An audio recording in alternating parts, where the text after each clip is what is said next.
ख्रिस्तामध्ये उपस्थित प्रिय बंधू आणि भगिनीनो, आम्हाला यश कसं मिळते आपण याच्यावर चिंतन करूया. यश आमच्या जीवनामध्ये आम्हाला यश मिळण्यासाठी आपण काय करावं लागते. कोणाकोणाला असं वाटते की आम्ही खूप बुद्धिमान झालो तर आम्हाला यश मिळते, किंवा आम्ही उद्योगामध्ये प्रगती केलो तर आम्हाला यश मिळते, किंवा आम्ही खूप टॅलेंटेड आहो किंवा आम्हाला सर्व कला अवगत आहे तर आम्हाला यश मिळते, अशी आमची भावना आहे.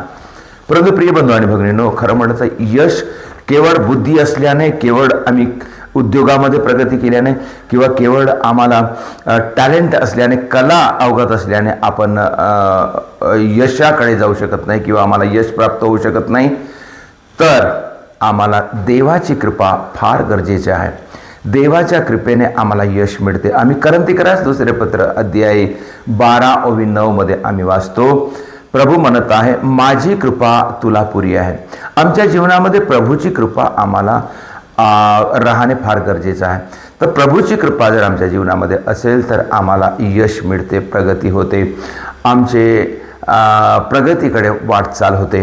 म्हणून प्रभूची कृपा आमच्या जीवनामध्ये राहण्यासाठी आपण प्रयत्न करूया. प्रिय बंधू आणि भगिनींनो, आपण रोज प्रार्थना करूया, आपण रोज बायबल वाचूया, मिसा बलिदानाला भाग घेऊया, आम्ही प्रार्थना करूया, दैनंदिन प्रार्थना आपण करूया. त्या दैनंदिन प्रार्थनेद्वारे आमच्या जीवनामध्ये कृपा मिळते, देवाची कृपा येते, आशीर्वाद येते. म्हणून प्रिय बंधू आणि भगिनींनो, आपण दैनंदिन जीवनामध्ये आपली प्रार्थना आपण सोडू नये आणि त्या प्रार्थनेद्वारे देवाची कृपा आम्हाला मिळते, देवाचा आशीर्वाद मिळते आणि आम्ही यशाकडे वळतो. आणि दुसरी महत्त्वाची गोष्ट, आमचा स्वभाव चांगला असला पाहिजे. आमचा स्वभाव जर चांगला असेल तर आम्ही यशाकडे वळतो. आणि आमचा स्वभाव चांगला करण्यासाठी आम्हाला पवित्र आत्म्याचे फळ आम्हाला अवगत करणे फार गरजेचं आहे. आम्ही गलतीकरास पत्र अध्याय 5:22 मध्ये आम्ही वाचतो, आम्हाला पवित्र आत्म्याचे फळ आम्हाला तिथं वाचायला मिळते. पवित्र आत्म्याचे फळ आहेत प्रीती, आनंद, शांती, सहनशीलता, ममता, चांगुलपणा, विश्वासूपणा, सौम्यता, इंद्रिय दमन. प्रियजन हो, ह्या सर्व गुणाद्वारे आम्हाला आमच्या जीवनामध्ये आम्ही यशाकडे जाण्यासाठी आम्हाला वाटचाल मिळते. आमचा स्वभाव चांगला बनते, आम्हाला लोक आवडतात किंवा आम्ही लोकाला आवडतो आणि आमचा व्यवहार चांगला बनते आणि त्या चांगल्या व्यवहारातून आम्हाला यशाकडे वळता येते. आणि तिसरी महत्त्वाची गोष्ट प्रिय बंधू आणि भगिनींनो, आमच्या जीवनामध्ये विनम्रता होणे फार गरजेचं आहे. आपण विनम्र बनलं पाहिजे. विनम्रता आणि कष्ट आणि दुःख सहन करणे, सहनशीलता आमच्यामध्ये आली पाहिजे.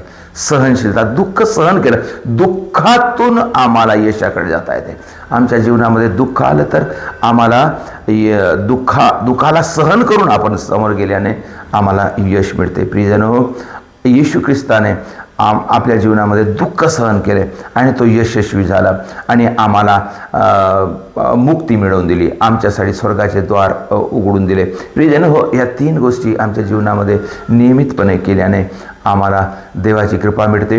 पहिली गोष्ट देवाची कृपा, दुसरी आमचा चांगला स्वभाव, तिसरी आम्ही विनम्रता आणि आम्ही दुःख सहन केल्याने आम्हाला यशाकडे जाता येते. आम्ही यशस्वी होण्यासाठी देव आम्हाला कृपा देते, आशीर्वाद देते. प्रियजनो, आम्ही यशस्वी बनण्यासाठी आपण 3 गोष्टी करण्याचा प्रयत्न करूया. देवाची कृपा, चांगला स्वभाव आणि आम्ही सहनशीलता.